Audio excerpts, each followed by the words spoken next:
Welcome students, हम सभी लोग केमिस्ट्री की 11वीं क्लास की जो पढ़ाई है वो ऑनलाइन पिछले 3 वीडियो से जारी कर रहे हैं। आज हम आप लोगों को जिस लेसन को डिस्कस कर रहे थे उसी लेसन के अंतर्गत टॉपिक जो पढ़ाएंगे। देखिए, हमारे लेसन का नाम था परमाणु संरचना, एटॉमिक स्ट्रक्चर। ये लेसन हम लोग पढ़ रहे थे। इस लेसन में जिस टॉपिक को हम लोगों को आज पढ़ना है उस टॉपिक का नाम है, सबसे पहला टॉपिक है सम न्यूट्रॉनिक या जिसको हम बोलते हैं आइसोटोन्स। ये टॉपिक हम लोगों को आज सीखना है। देखिए, सम न्यूट्रॉनिक क्या होते हैं इसके बारे में नाम से पता चल रहा है कि जैसे थोड़ी देर के लिए हम आपको बताएं, जैसे हमारे पास एक एलिमेंट है कार्बन, इसका परमाणु क्रमांक 6 है और इसका जो द्रव्यमान संख्या है वो है सपोज दैट 14, ठीक है। और हमने एक दूसरा एलिमेंट लिया नाइट्रोजन 7n। वैसे तो 14 होता है मगर इसका एक समस्थानिक होता है तो इसमें हम 7n15 लिख देते हैं। देखो, हमने एक एलिमेंट लिया 6C14 और दूसरा एलिमेंट लिया 7n15। अब देखो, इसमें प्रोटॉन कितने होंगे तो आप तुरंत कह देते हो इसका परमाणु क्रमांक 6 है तो इसमें प्रोटॉन कितने हैं, 6। इसकी द्रव्यमान संख्या 14 है तो P प्लस n की जो वैल्यू है वो कितनी है, 14 है। अब आप इसमें वैल्यू रखते हो तो 6 प्लस n बराबर कितना हो जाता है, 14। तो n बराबर कितना हो जाता है, 14 माइनस 6, तो n बराबर कितना आ जाता है, 8। तो इसका मतलब इस वाले एलिमेंट में कितने न्यूट्रॉन प्रेजेंट हैं, आप कह देते हो 8 न्यूट्रॉन प्रेजेंट है, 8 न्यूट्रॉन प्रेजेंट है। सेम टू सेम पैटर्न हम यहां लगाते हैं। आप बताओ, इसमें प्रोटॉन की संख्या कितनी है, आप कहते हो 7। इसमें P प्लस n की वैल्यू कितनी है, आप कहते हो 15। इसमें वैल्यू रखोगे तो कितना हो जाएगा, 7 प्लस n बराबर 15। तो n बराबर कितना हो जाएगा, 15 माइनस 7, दैट इज n बराबर कितना हो जाएगा, 8। तो हमने क्या देखा कि कार्बन की बात करें या इसकी बात करें, दो एलिमेंट्स की बात अगर हम करते हैं तो हम इसमें देख रहे हैं, देखो परमाणु क्रमांक अलग अलग है, परमाणु क्रमांक अलग अलग है, द्रव्यमान संख्या अलग अलग है, मगर न्यूट्रॉन की संख्या क्या है, बराबर है। तो न्यूट्रॉन की संख्या यदि बराबर होती है तो उसको हम बोलते हैं सम न्यूट्रॉनिक। परिभाषा आप बना सकते हो कि ऐसे तत्व जिनमें न्यूट्रॉनों की संख्या समान होती है उन्हें हम सम न्यूट्रॉनिक कहते हैं, आइसोटोन्स कहते हैं। तो सम न्यूट्रॉनिक को आप कर सकते हो। ऐसे कई उदाहरण आप बना सकते हो। जैसे एक क्वेश्चन हम यहाँ पर ले लेते हैं, सपोज दैट हमने लिखा x, इसका परमाणु क्रमांक है 22 और यहां हमने लिख दिया 44। एक हमने दूसरा ले लिया y, यहां लिखा 23 और यहां लिख दिया 45। अब हमने कहा क्या x और y सम न्यूट्रॉनिक हैं। हमारा क्वेश्चन है x और y ये दिया हुआ है, आपसे पूछा गया है क्या ये सम न्यूट्रॉनिक है, सम न्यूट्रॉनिक है। तो आपको ऐसे ही सॉल्व करना है, करिएगा खुद से किताब अपनी कॉपी पे। आप न्यूट्रॉन निकालिएगा x में, फिर y में। आप देखोगे कि उनके न्यूट्रॉन्स अगर समान आते हैं तो हम बोलेंगे कि वो सम न्यूट्रॉनिक हैं, और अगर न्यूट्रॉन्स की संख्या ही समान नहीं आती है तो फिर हम उन्हें सम न्यूट्रॉनिक की श्रेणी में नहीं रखेंगे। आप किताब से और भी क्वेश्चंस को कर सकते हैं, ठीक है। देखो, इसके बाद आपको मैंने एक चीज और भी पढ़ाई थी इसके जस्ट पिछले वीडियो में कि परमाणु भार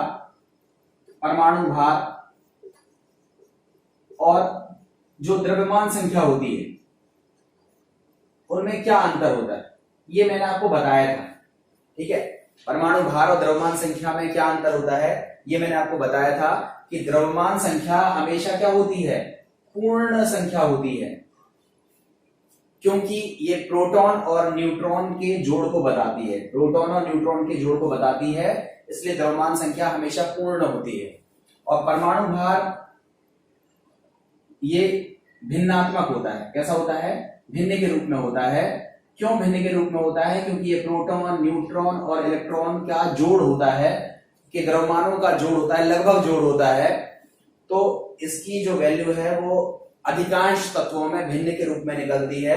बट अगर हम इनकी न्यूमेरिक वैल्यू देखें तो परमाणु भार का लगभग मान किसके बराबर होता है, द्रव्यमान संख्या के बराबर होता है। ये मैं आपको पिछले टॉपिक में डिस्कस कर चुका हूं। तो परमाणु भार और द्रव्यमान संख्या को लेकर कुछ लोग भ्रम में हैं। कुछ एक लोगों ने मुझे क्वेश्चन पूछा था, इसलिए मैंने आपको ये बता दिया कि परमाणु भार और द्रव्यमान संख्या वैसे तो दोनों चीजें अलग अलग हैं। द्रव्यमान संख्या बताती है P प्लस N को, प्रोटॉन और न्यूट्रॉन की संख्या को, वो पूर्ण संख्या होगी क्योंकि संख्या भिन्न में तो होती नहीं है।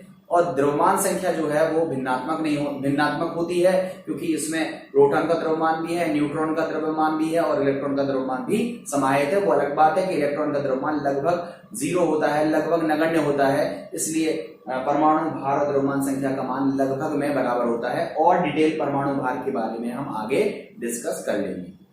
अब हम यहाँ पर एक और टॉपिक सीखते हैं जिसको हम बोलते हैं सम इलेक्ट्रॉनिक। देखिए हमारा जो अगला टॉपिक है उस टॉपिक में हम लोग किसकी बात करने वाले हैं, सम इलेक्ट्रॉनिक की बात करने वाले हैं।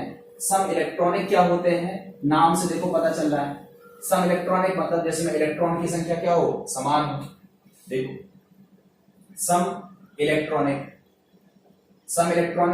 में क्या होता है, जिसको हम बोलते हैं आइसो इलेक्ट्रॉनिक, इसको बोलते हैं आइसो इलेक्ट्रॉनिक।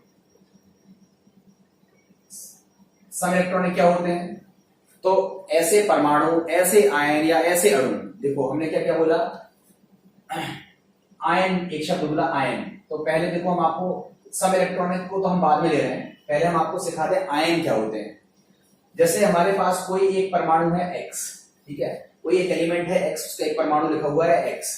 अब सपोज दैट उस X ने एक इलेक्ट्रॉन को त्याग दिया, एक इलेक्ट्रॉन निकल गया, तो उसके ऊपर हो जाएगा X प्लस। अगर यही X 2 इलेक्ट्रॉनों को त्याग देता तो कितना हो जाता 2 प्लस। अगर यही इलेक्ट्रॉन 3 इलेक्ट्रॉनों को त्याग देता तो क्या हो जाता X 3 प्लस। कहने का मतलब ये हुआ कि ये एक ऐसी स्पीशीज है जिस पर धन आवेश है, तो इसको हम क्या बोलते हैं, धनायन। क्या बोलते हैं, धनायन, जिसको हम इंग्लिश में कहते हैं कैटायन। तो आप बताओ धनायन क्या होते हैं, तो बोलोगे परमाणु अथवा परमाणुओं का वह समूह जिसके ऊपर धनावेश हो। अब कहोगे देखो ये तो परमाणु के ऊपर धनावेश है, जैसे हमने कह दिया Na सोडियम, अगर उसने एक इलेक्ट्रॉन त्याग दिया तो क्या बन गया Na प्लस, तो ये परमाणु के ऊपर प्लस आया। अगर हमने कह दिया Mg मैग्नीशियम, तो यहां पर क्या बना Mg2 प्लस। यहां मान लो हमने ले लिया एल्यूमिनियम, तो इसमें रिजल्ट में क्या आया Al3 प्लस। तो ये मैग्नीशियम, सोडियम, एल्यूमिनियम ये एक परमाणु था। और अगर हम बात करें देखो ऐसे NH4 प्लस, इसका नाम होता है अमोनियम आयन, अमोनियम आयन। तो आप खुद से देखो, तो ये तो एक परमाणु नहीं है, इसमें तो एक N है और 4 H है। तो ऐसा नहीं है कि आयन में एक ही परमाणु होता है, एक परमाणु भी हो सकता है और एक से ज्यादा भी हो सकते हैं। तो हम क्या बोलते हैं, वह परमाणु अथवा परमाणुओं का वह समूह, ठीक है, परमाणु अथवा परमाणुओं का वह समूह अथवा अणु जिसके ऊपर आवेश होता है। अब आवेश धनावेश भी हो सकता है, ऋणावेश भी हो सकता है, उसको हम क्या बोलते हैं आयन। तो अगर एक इलेक्ट्रॉन त्यागता है तो 1 प्लस, 2 इलेक्ट्रॉन त्यागता है तो 2 प्लस, 3 इलेक्ट्रॉन त्यागता है तो 3 प्लस। सपोज दैट एक कोई एलिमेंट है, मान लो Y है, अगर वो इलेक्ट्रॉन को ग्रहण कर रहा है तो क्या बनेगा Y माइनस। अगर वो 2 इलेक्ट्रॉन को ग्रहण कर रहा है तो क्या बनेगा Y2 माइनस। अगर वो 3 इलेक्ट्रॉनों को ग्रहण कर रहा है तो क्या बन रहा है Y3 माइनस।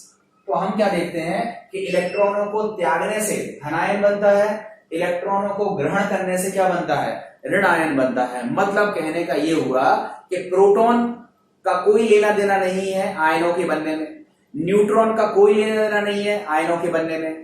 परिवर्तनशील केवल क्या होता है, इलेक्ट्रॉन होते हैं, वही त्यागे जा सकते हैं, वही ग्रहण किए जा सकते हैं। तो इलेक्ट्रॉन की संख्या बदलती है आयनों में, प्रोटॉनों की संख्या और न्यूट्रॉनों की संख्या में कोई भी परिवर्तन नहीं होता है। हम इस पर एक छोटा सा क्वेश्चन बना करके फिर आपको आगे सिखाते हैं। देखो हमारा एक सिंपल सा क्वेश्चन है, एक क्वेश्चन हम यहां पे लिख रहे हैं कि एल्यूमिनियम का परमाणु क्रमांक 13 और इसकी द्रव्यमान संख्या 27 है। ये क्वेश्चन लिख लीजिएगा, एल्यूमिनियम का परमाणु क्रमांक 13 और उसकी द्रव्यमान संख्या 27 है। ज्ञात करो, आगे पूछा है ज्ञात करो Al3 प्लस आयन में, Al3 प्लस आयन में इलेक्ट्रॉन, प्रोटॉन और न्यूट्रॉन की संख्या क्या होगी, ये हमारा क्वेश्चन। ध्यान से समझिएगा, हमसे दिया है एल्यूमिनियम का परमाणु क्रमांक 13 और उसकी द्रव्यमान संख्या 27 और पूछा गया है Al3+ आयन में इलेक्ट्रॉन, प्रोटॉन, न्यूट्रॉन क्या होंगे। तो देखो इसको सॉल्व कैसे करते हैं, जो दिया है वो यहां लिख दो, जो पूछा है वो यहां लिख दो। हमसे एल्यूमिनियम के बारे में दिया है और पूछा किसके बारे में है, Al3+ के बारे में। Al के बारे में क्या दिया है, परमाणु क्रमांक 13 और द्रव्यमान संख्या 27, मतलब प्रोटॉन की संख्या कितनी है 13 और P+N का वैल्यू कितना है 27। ये जानते हो ना, अभी आपको बताया था परमाणु क्रमांक किसको बताता है, प्रोटॉन को, और द्रव्यमान संख्या किसको बताती है, प्रोटॉन प्लस न्यूट्रॉन को। इसमें वैल्यू रखेंगे तो 13+N बराबर कितना हो जाएगा 27, तो न्यूट्रॉन का वैल्यू कितना हो जाएगा 27 - 13, तो न्यूट्रॉन का वैल्यू हो जाएगा 14। तो इस तरह से हमने देखा न्यूट्रॉन 14 है, प्रोटॉन 13 है और इलेक्ट्रॉन, चूंकि ये एल्यूमिनियम तो उदासीन है इसलिए इलेक्ट्रॉन बराबर क्या हो जाएगा प्रोटॉन, और प्रोटॉन कितने हैं 13, तो इलेक्ट्रॉन भी कितने हो जाएंगे 13। तो इसका मतलब हमारे 3 रिजल्ट निकल के आए, प्रोटॉन आए 13, न्यूट्रॉन आए 14 और इलेक्ट्रॉन आए 13। मगर ये किसमें आए, एल्यूमिनियम में। पूछा किसमें गया था, Al3+ में, इसमें नहीं पूछा गया था। ये हमारा आंसर नहीं है, हमें आंसर निकालना है Al3+ में। अब आप बताओ, Al से ही तो बना है Al3+, आप बताओ Al ने 3+ कैसे ग्रहण किए। तो आपने कहा 1 इलेक्ट्रॉन त्यागने से 1+ आता है, 2 इलेक्ट्रॉन त्यागने से 2+ आता है, 3 इलेक्ट्रॉन त्यागने से 3+ आता है। तो इलेक्ट्रॉन को त्याग दिया, प्रोटॉन पर तो चेंज नहीं हुआ, न्यूट्रॉन पर चेंज नहीं हुआ, तो प्रोटॉन यहां भी 13 थे, यहां पर भी कितने हो जाएंगे 13, न्यूट्रॉन यहां पर 14 थे, यहां पर भी कितने हो जाएंगे 14, इलेक्ट्रॉन थे कितने 13, मगर त्याग कितने दिए 3, तो बचे कितने 10, तो इलेक्ट्रॉन हो गए 10, न्यूट्रॉन हो गए 14 और प्रोटॉन हो गए 13। ये हमारा आंसर आ गया Al3+ से रिलेटेड। समझ में आ गया होगा। एक क्वेश्चन हम और बताते हैं। देखो हमने कह दिया फास्फोरस, ये देखो सिंबल धीमे धीमे आप याद करिएगा। हमें पता है आपने 10th लेवल में पढ़ा होगा, नहीं पढ़ा होगा, मैंने आपको फिर बताया था कि मैं आपको जो पढ़ाता हूं वो 0 मान के पढ़ाता हूं कि आपने कुछ नहीं पढ़ा है, मगर जो पढ़ा रहा हूं अब वो जरूरत पड़ने पर आपको याद आनी चाहिए। जैसे मैंने Na लिखा, तो Na किसका प्रतीक चिन्ह है, आपको याद होना चाहिए सोडियम का। Na का परमाणु क्रमांक कितना लिखा 11, उसकी द्रव्यमान संख्या कितनी लिखी 23। तो ये धीमे धीमे करके जैसे जैसे मैं क्वेश्चंस करा रहा हूं, जैसे जैसे चीजों की प्रैक्टिस हो रही है वैसे वैसे आप चीजों को याद करिए। जैसे Al किसका प्रतीक चिन्ह है, एल्यूमिनियम का। अब हम आपसे पूछे P किसका प्रतीक चिन्ह है, तो आप बोलते हो फास्फोरस का। इसका परमाणु क्रमांक 15 है, द्रव्यमान संख्या 31 है। आपसे पूछा क्या गया है कि बताओ P3-, आपसे पूछा गया है P3- में इलेक्ट्रॉन, प्रोटॉन और न्यूट्रॉन कितने होंगे। ये हमारा दूसरा क्वेश्चन है। फास्फोरस का परमाणु क्रमांक 15 है, द्रव्यमान संख्या 31 है। आपको बताना है P3- में इलेक्ट्रॉन, प्रोटॉन और न्यूट्रॉन की संख्या कितनी होगी। तो आप बताओ, क्वेश्चन को देखो जैसा जैसा पूछा गया है, ये दिया हुआ है और पूछा किसके बारे में गया है, P3- के बारे में। तो आप बताओ इस P का परमाणु क्रमांक कितना है 15 है, तो प्रोटॉन की संख्या कितनी हो गई, आप कह दोगे जितना परमाणु क्रमांक वही प्रोटॉन की संख्या। प्रोटॉन प्लस न्यूट्रॉन कितने हो गए, तो आपने कह दिया 31, मान रख दिया आपने P का। तो आपने सॉल्व किया तो 31 में से 15 को माइनस कर दिया, तो न्यूट्रॉन कितने निकल के आ गए 16। और आपको पता है ये P तो उदासीन है, तो प्रोटॉन की संख्या अगर 15 है तो इलेक्ट्रॉन की संख्या भी कितनी निकलने वाली है 15 निकलने वाली है, तो इलेक्ट्रॉन कितने हो गए 15 हो गए। अब हमसे P नहीं पूछा है, ये हमारा आंसर नहीं है, हमारा आंसर वहां से निकलेगा। तो आप बताओ P ने P3- बनाया, तो P3- कब बनता है, जब 1 इलेक्ट्रॉन ग्रहण करता है तो 1-, 2 इलेक्ट्रॉन ग्रहण करता है तो 2-, 3 इलेक्ट्रॉन ग्रहण करता है तो 3-। इलेक्ट्रॉन ग्रहण करता है मतलब प्रोटॉन पर कोई चेंज नहीं, न्यूट्रॉन पर कोई चेंज नहीं। तो देखो प्रोटॉन कितने हैं 15, तो यहाँ पर हमारा आंसर क्या हो गया, प्रोटॉन कितने हो गए 15, न्यूट्रॉन कितने हैं 16, तो इसका आंसर कितना आ गया 16। इलेक्ट्रॉन कितने हैं, आप बोलोगे 15 तो थे, 3 ग्रहण कर लिए, तो आप बताओ इलेक्ट्रॉन कितने हो गए 18। तो इस तरह से हम किसी आयन में, ये आयन है, अब आयन धनावेशित भी हो सकता है और ऋणावेशित भी हो सकता है। तो इस तरह से हम आयनों में इलेक्ट्रॉन, प्रोटॉन और न्यूट्रॉन की संख्या को कैलकुलेट कर सकते हैं, इलेक्ट्रॉन की संख्या को भी कैलकुलेट कर सकते हैं। देखो प्रोटॉन, न्यूट्रॉन तो निकल ही आते हैं, इलेक्ट्रॉन की संख्या हम लोग कैलकुलेट कर रहे हैं। अब हम क्या करेंगे कि हमारे पास मान लो 2 सब्सटेंसेस हैं, 2 आयन है, थोड़ी देर के लिए मान लो, या 2 अणु हैं या 2 परमाणु हैं, उनमें हम क्या निकालेंगे, इलेक्ट्रॉन की संख्या। क्या निकालेंगे, इलेक्ट्रॉन्स की संख्या। अगर इलेक्ट्रॉन की संख्या बराबर आती है, इलेक्ट्रॉन की संख्या अगर बराबर आती है तो हम कह देते हैं ये सब क्या है, सम इलेक्ट्रॉनिक। तो सम इलेक्ट्रॉनिक की हमारी परिभाषा क्या हो जाएगी, ऐसे परमाणु, अणु अथवा आयन जिनमें इलेक्ट्रॉनों की संख्या समान होती है उसे हम सम इलेक्ट्रॉनिक कहते हैं। सभी बच्चे खुद से थोड़ा सा नोट किया करो, सुनने के साथ साथ क्वेश्चन जो मैं बोर्ड पर लिखता हूं उन क्वेश्चंस को, वीडियो को रोक दिया करो, पुश कर दिया करो और उसके बाद उन क्वेश्चन को खुद से सॉल्व किया करो, ठीक है। अगर कोई चीज आपको लगती है कि मैं जल्दी भूल गया तो आप उसको स्पीड को स्लो कर सकते हो। यूट्यूब में ऑप्शन रहता है, आप स्पीड को स्लो कर सकते हो, क्वालिटी को कम कर सकते हो और धीमे धीमे वीडियो को सुन सकते हो, रिपीट कर सकते हो। कोई भी क्वेश्चन अगर आपको नहीं आता है, आपसे मैं पहले भी कह चुका हूं, आप टेलीग्राम ग्रुप पर जुड़ जाइए, हर वीडियो के नीचे लिंक रहता है, 11वीं क्लास के हर वीडियो के नीचे लिंक है, उस लिंक पर आप क्लिक को करके टेलीग्राम पर जुड़ जाएंगे तो वहां पर हम आपको रिटन नोट्स भी देते जा रहे हैं और साथ ही साथ आपके क्वेश्चंस अगर कुछ होंगे तो उसका सोल्यूशन भी देते जा रहे हैं। फिलहाल जो ऐसा नहीं करना चाहता है तो वो कमेंट सेक्शन पर भी अपने रिव्यू को बता सकता है कि उसको क्या चीज समझ में नहीं आ रही है या कहाँ दिक्कत उसको आ रही है। जिन्होंने भी वीडियो क्रम से नहीं देखे हैं बेटा, वो सभी 11वीं क्लास के वीडियो को देख लो। मैं एक ही वीडियो बना रहा हूँ, 11वीं क्लास के मैं चाहता तो 2-2 3-3 वीडियोस बना करके फटाफट चीजों को खत्म कर देता, बट सबसे पहले जरूरी चीज है कि हम आपको इंटरेस्ट डेवलप करें। उसके लिए हमने एक ही वीडियो बनाया है और एक ही वीडियो को मैं डालता हूँ। जो भी बच्चे सिंसियर हैं वो रेगुलरिटी के साथ आप वीडियो को देखते चलिए। जिन्होंने नहीं देखा है वो इसका पार्ट नंबर 1, 2 और 3 देख लीजिए, तब उसके बाद इस चौथे पार्ट को आप देखोगे तो आपको मजा आएगा। अब मैं यहाँ पर कुछ एक क्वेश्चन लिख रहा हूं, आपको ये बताना है कि कौन से सम इलेक्ट्रॉनिक है, ठीक है, ठीक है। आप लिख दीजिए ऐसे, सम इलेक्ट्रॉनिक आयनों को छांटो, आयनों को छांटो, ठीक है। अब हमारे पास बहुत सारे आयन लिख रहे हैं, देखो हम यहां पर लिख रहे हैं, जिसको दिक्कत हो वो बताइएगा। एक आयन है सोडियम आयन, देखो Na को पढ़ते हैं सोडियम, इसको बोलेंगे सोडियम आयन। नेक्स्ट है मैग्नीशियम आयन, Mg को बोलते हैं मैग्नीशियम, तो ये कहलाता है मैग्नीशियम आयन। ये है एल्यूमिनियम आयन, ये है एल्यूमिनियम आयन, ठीक है। उसके बाद है F मतलब फ्लोरीन, और जब माइनस आता है तो उसमें आता है IDE, लास्ट में आइड पढ़ते हैं, उसको बोलेंगे फ्लोराइड आयन। इसको क्या पढ़ेंगे, फ्लोराइड आयन। इसको बोलेंगे oxide ion, O means oxygen और माइनस लगा हुआ है तो आइड आएगा तो क्या बोलेंगे, ऑक्साइड आयन, ठीक है। इसी तरह से N3 माइनस, इसको बोलते हैं नाइट्रोजन है तो इसको बोलेंगे नाइट्राइड आयन। तो ये आयन लिखे हुए हैं। कुछ और लिख रहे हैं, यहां देखो, यहां लिखा हमने K प्लस, Ca2 प्लस,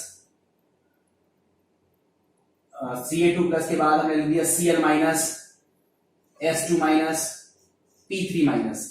ये हमने आयन लिखे। अब नाम पता है इसको, potassium ion, calcium ion, chlorine से बनेगा क्लोराइड आयन, सल्फर से बनेगा सल्फाइड आयन, फास्फोरस से बनेगा फॉस्फाइड आयन। तो ये हमारे कुछ आयन लिखे हुए हैं और हमसे पूछा गया है कि सम इलेक्ट्रॉनिक निकालो। तो सम इलेक्ट्रॉनिक में सबसे पहले तो आपको यह पता होना चाहिए कि इसका परमाणु क्रमांक कितना होता है। जिन बच्चों को पता है ठीक है, नहीं पता है तो आप आवर्त सारणी में देखिए। मैं लिख रहा हूं, आप आवर्त सारणी में देखिएगा जरूर, आवर्त सारणी आपके सामने होनी चाहिए। आप बताओ, सोडियम का परमाणु क्रमांक 11, मैग्नीशियम का परमाणु क्रमांक 12, एल्यूमिनियम का परमाणु क्रमांक 13, फ्लोरीन का परमाणु क्रमांक 9, ऑक्सीजन का परमाणु क्रमांक 8, नाइट्रोजन का परमाणु क्रमांक कितना होता है, 7। अब आप बताओ, परमाणु क्रमांक बेसिकली बताता है इलेक्ट्रॉन कितने होने चाहिए, 11, मगर एक प्लस है, इसका मतलब एक इलेक्ट्रॉन त्याग दिया तो इलेक्ट्रॉन कितने बचे, 10। तो हम बोले Na प्लस में कितने इलेक्ट्रॉन हैं, आप कहोगे 10। अब आपसे पूछे बताओ मैग्नीशियम 2 प्लस में इलेक्ट्रॉन कितने हैं, तो आप बोलोगे मैग्नीशियम का परमाणु क्रमांक तो 12 है, इसमें इलेक्ट्रॉन तो 12 होने चाहिए, मगर 2 इलेक्ट्रॉन तो त्याग दिए, तो इसमें इलेक्ट्रॉन कितने हो गए, 10। अब हम बात करें एल्यूमिनियम की, तो एल्यूमिनियम का परमाणु क्रमांक 13 है, इसमें प्रोटॉन कितने होने चाहिए, 13 होने चाहिए। इसमें कितने प्लस हैं, 3 प्लस हैं, तो 3 इलेक्ट्रॉनों को माइनस करेंगे तो कितना बचेगा, 10। सेम टू सेम फ्लोरीन में परमाणु क्रमांक 9 है, इसमें इलेक्ट्रॉन 9 होने चाहिए, एक माइनस है, मतलब एक इलेक्ट्रॉन ग्रहण कर लिया तो इलेक्ट्रॉन कितने हैं, 10। और आखिरी में देखो, सॉरी ऑक्सीजन में देखो, इलेक्ट्रॉन परमाणु क्रमांक कितना है, 8 इलेक्ट्रॉन होने चाहिए, 2 माइनस है, मतलब 2 इलेक्ट्रॉनों को जोड़ दिया तो आंसर कितना आएगा, 10। नाइट्रोजन की अगर हम बात करें तो इसका परमाणु क्रमांक 7 है, इसमें इलेक्ट्रॉन 7 होने चाहिए, 3 माइनस है मतलब 3 इलेक्ट्रॉन ग्रहण कर लिए, तो टोटल कितने हो गए 10। तो इस तरह से हमने देखा सभी में देखो इलेक्ट्रॉन्स कितने हैं 10 10 10 है, तो ये सारे आयन सम इलेक्ट्रॉनिक है क्योंकि सभी में इलेक्ट्रॉनों की संख्या कितनी है 10 है, बराबर है। अब हम उस तरफ पर चलते हैं। पोटेशियम का परमाणु क्रमांक 19, कैल्शियम का 20, क्लोरीन का 17, सल्फर का 16 और फास्फोरस का कितना होता है 15। याद करिएगा परमाणु क्रमांक आपको याद होने चाहिए। अब आप बताओ पोटेशियम का परमाणु क्रमांक 19 है मतलब इलेक्ट्रॉन कितने होने चाहिए 19, एक इलेक्ट्रॉन प्लस का है मतलब एक इलेक्ट्रॉन हटा दिया तो कितना बचेगा 18। तो पोटेशियम में कितने इलेक्ट्रॉन है 18। कैल्शियम में इलेक्ट्रॉन कितने हैं 20, इसमें से 2 इलेक्ट्रॉन माइनस हो गए तो कितना बचेगा 18। अब हम बात करते हैं क्लोरीन में, तो इलेक्ट्रॉन का परमाणु क्रमांक क्लोरीन का 17 होता है, एक इलेक्ट्रॉन ग्रहण कर लिया कितने हो गए 18। सल्फर का परमाणु क्रमांक 16 है, इसने 2 इलेक्ट्रॉन ग्रहण कर लिए तो कितना आ गया 18। और फास्फोरस का परमाणु क्रमांक 15 है, इसने 3 इलेक्ट्रॉन ग्रहण कर लिए तो कितना आ गया 18। तो हमने देखा है इन सभी में इलेक्ट्रॉन्स की संख्या क्या है बराबर है 18 18 है। तो ये सभी इतने सभी ये क्या है सम इलेक्ट्रॉनिक, ये भी सम इलेक्ट्रॉनिक है, ये सम इलेक्ट्रॉनिक का एक ग्रुप है और ये सम इलेक्ट्रॉनिक है ये दूसरा ग्रुप है। इसमें 10 है इसलिए सम इलेक्ट्रॉनिक है, इसमें 18 है इसलिए सम इलेक्ट्रॉनिक है। तो इस तरह से हम सम इलेक्ट्रॉनिकों का चयन कर सकते हैं। अब हम देखते हैं किसी, देखो समझ में आ गया होगा, आप इस क्वेश्चन को यहां से लिख लीजिएगा, इनको खुद से सॉल्व करिए। अब देखो हम देखते हैं एक अणु में, देखो थोड़ा सा ये क्वेश्चन और देख लीजिए आप। इसमें एक कोई हम अणु ले लेते हैं या आयन लेते हैं, बड़ा आयन ले लेते हैं। देखो हमारा क्वेश्चन है PO4 3-, इसको अभी हम बाद में करते हैं। PO4 3-, SO4 2-, SO2 और एक और ले रहे हैं हम CH4। हमारा क्वेश्चन एक और ले रहे हैं H2। हमारा क्वेश्चन है इनमें इलेक्ट्रॉन्स निकालो। तो देखो SO2 को मैं सॉल्व करता हूं सबसे पहले। देखो SO2 किससे मिलके बना है, तो आप कहते हो एक तो S है और 2 क्या है ऑक्सीजन है। S का परमाणु क्रमांक अभी बताया 16 और ऑक्सीजन का परमाणु क्रमांक कितना बताया 8। तो आप बताओ S में इलेक्ट्रॉन कितने होंगे 16। S का जो परमाणु क्रमांक है वो प्रोटॉन होते हैं और जितने प्रोटॉन होते हैं उतने ही क्या होते हैं इलेक्ट्रॉन। तो S में इलेक्ट्रॉन कितने हैं 16 और O में इलेक्ट्रॉन कितने हैं 8। O का परमाणु क्रमांक 8 है ना, तो ऑक्सीजन में कितने इलेक्ट्रॉन है 8, मगर ऑक्सीजन एक नहीं है 2 है, इसलिए टोटल इलेक्ट्रॉन कितने हो जाएंगे 8 × 16 और 16 ये है, तो टोटल इलेक्ट्रॉन कितने हो जाएंगे 16 + 16 दैट इज 32। तो इस तरह से हमने देखा कि SO2 में इलेक्ट्रॉन्स की जो संख्या है वो कितनी हो जाएगी 32 हो जाएगी, 32 हो जाएगी। अब आप इसी पैटर्न पर इस क्वेश्चन को करिए। CH4, आप देखो CH4 का निर्माण किससे हुआ है, तो आप बोलोगे C है और 4 क्या है हाइड्रोजन है। C का परमाणु क्रमांक कितना होता है 6, H का परमाणु क्रमांक कितना होता है 1, तो C में इलेक्ट्रॉन्स कितने हैं आप कहोगे 6 और H में इलेक्ट्रॉन कितने हैं आप कहोगे, इलेक्ट्रॉन्स की टोटल संख्या हो जाएगी वो कितनी हो जाएगी 6 + 4 × 1 दैट इज 4, तो इलेक्ट्रॉन कितने हो जाएंगे 10। तो इसका मतलब ये हुआ कि CH4 में इलेक्ट्रॉन की संख्या कितनी है कहोगे 10 है। अब हम H2O को देख लेते हैं। देखो H2O में किससे निर्माण हुआ है, तो आप बोलोगे 2 तो H है और 1 ऑक्सीजन है। H का परमाणु क्रमांक 1 होता है, O का 8 होता है। तो आप बताओ H में कितने इलेक्ट्रॉन होंगे 1 और कितने H हैं 2, इसलिए 2 से गुणा किया, और O में कितने इलेक्ट्रॉन हैं 8, तो 8 और 2 जब जोड़ेंगे तो कितने हो जाएंगे 10। तो इसका मतलब H2O में कितने इलेक्ट्रॉन हैं 10, CH4 में कितने इलेक्ट्रॉन हैं 10। तो ये दोनों आपस में क्या है सम इलेक्ट्रॉनिक, CH4 और H2O इन दोनों में इलेक्ट्रॉनों की संख्या समान है, इसलिए ये क्या है सम इलेक्ट्रॉनिक। अब हम बात करते हैं आयनों की, बड़े आयनों की। देखो PO4 3-, मैं यहां से लिख रहा हूं PO4 3-। अब आप बताओ इसमें क्या है, तो आप बोलोगे एक तो P है, 4 ऑक्सीजन है और 3 इलेक्ट्रॉन बाहर से आ गए, क्योंकि माइनस है ना, 1 माइनस का मतलब एक इलेक्ट्रॉन बाहर से आया, 2 माइनस का मतलब 2 इलेक्ट्रॉन बाहर से आया, 3 माइनस का मतलब 3 इलेक्ट्रॉन बाहर से आया, तो प्लस क्या कर दिया 3 इलेक्ट्रॉन। तो आप बताओ P का परमाणु क्रमांक 15, O का 8 होता है, तो इलेक्ट्रॉन्स कितने हो जाएंगे P के 15, O के कितने हैं 8, चूंकि 4 ऑक्सीजन है इसलिए 8 × 4 कर दिया और 3 इलेक्ट्रॉन बाहर से आए हैं, तो इलेक्ट्रॉन कितने हो जाएंगे 15, 32 और 3, टोटल कितने हो जाएंगे 40 50, टोटल कितने इलेक्ट्रॉन हो जाएंगे 50।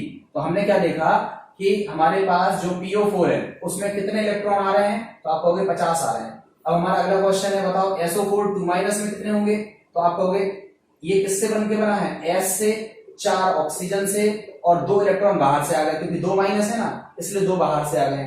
S का परमाणु क्रमांक कितना होता है 16, तो इलेक्ट्रॉन्स कितने हो गए S के 16, O का 8 होता है, तो 8 गुणा 4 कर दिया क्योंकि 4 ऑक्सीजन है प्लस 2 इलेक्ट्रॉन। इसको जब हम जोड़ेंगे तो कितना आ जाएगा S बराबर 16 प्लस 32 प्लस 2,